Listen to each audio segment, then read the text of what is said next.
Question.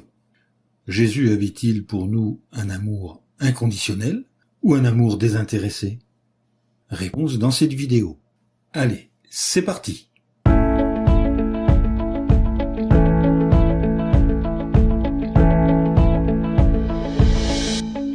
Alors d'abord, voyons ce qu'est l'amour inconditionnel.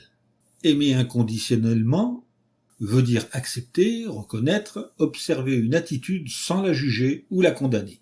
Que cette attitude soit positive ou négative, on l'observe et on l'accepte tout simplement en se souvenant que chaque humain a le droit d'être différent. Jésus nous dit, dans l'évangile de Jean au chapitre 15, verset 13, « Il n'y a pas de plus grand amour que de donner sa vie pour ses amis. » Est-ce que c'était de l'amour inconditionnel? Jésus avait un amour désintéressé et plein d'abnégation. Pendant son ministère terrestre, il a accordé plus d'importance aux besoins et aux intérêts de ses disciples et des autres qu'aux siens. Suivant ce modèle, durant la dernière guerre mondiale, des chrétiens ont refusé de prendre les armes et de participer au conflit par amour pour leurs prochains, qu'ils soient chrétiens ou non. Cela leur a valu d'être internés dans des camps de concentration nazis où beaucoup ont perdu la vie. C'était de l'amour désintéressé. Ces chrétiens auraient pu échapper à cette persécution en signant une simple décharge, par laquelle ils reconnaissaient Hitler comme leur conducteur. Très peu l'ont fait.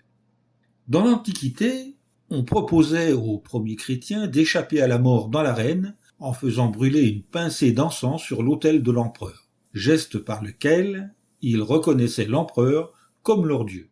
Là aussi, très peu l'ont fait. Jésus aime les humains, mais il aime tout particulièrement ceux qui suivent ses enseignements. Il considérait ses disciples comme des amis proches parce qu'ils obéissaient à ses commandements et qu'ils restaient constamment avec lui dans ses épreuves, selon Luc chapitre 22 verset 28, ou encore Jean chapitre 15 versets 14 et 15. Cela lui a donné une raison encore plus forte de sacrifier sa vie pour eux. Les chrétiens du premier siècle ont tenu compte de ces paroles de Jésus, et ils étaient prêts à mourir les uns pour les autres, selon 1 Jean chapitre 3 verset 16. D'ailleurs, cet amour désintéressé, l'amour que Jésus a manifesté, allait devenir la marque distinctive des vrais chrétiens, selon Jean chapitre 13 versets 34 et 35.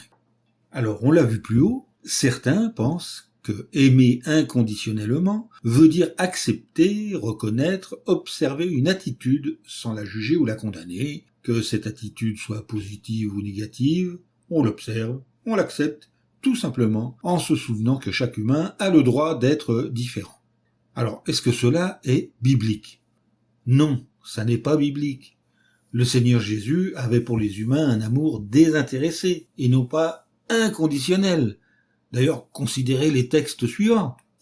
En Luc chapitre 9, verset 26. « Si quelqu'un a honte de moi et de mes paroles, le Fils de l'homme aussi aura honte de lui quand il viendra dans sa gloire et dans celle du Père et des saints anges. » Ou encore Matthieu chapitre 12, verset 30. « Celui qui n'est pas de mon côté est contre moi, et celui qui ne rassemble pas avec moi disperse. » Et enfin, par la bouche de l'apôtre Paul, en 1 Corinthiens chapitre 5, verset 13, « Tandis que Dieu juge ceux qui sont en dehors, enlevez le méchant du milieu de vous. » Alors, je ne commenterai pas ces versets. Ils sont suffisamment parlants par eux-mêmes. Il n'est pas utile de s'étendre dessus. Mais pour conclure, je vous poserai une question. À quelles conditions sommes-nous sauvés? Réponse: à condition d'exercer la foi dans le sacrifice rédempteur offert par Jésus. Dans la description, je vous mets un lien vers le site d'un pasteur évangélique qui développe sur ce sujet des idées extrêmement intéressantes que je vous recommande de lire. Donc voilà, cette vidéo est terminée et je vous dis à bientôt pour un nouveau sujet.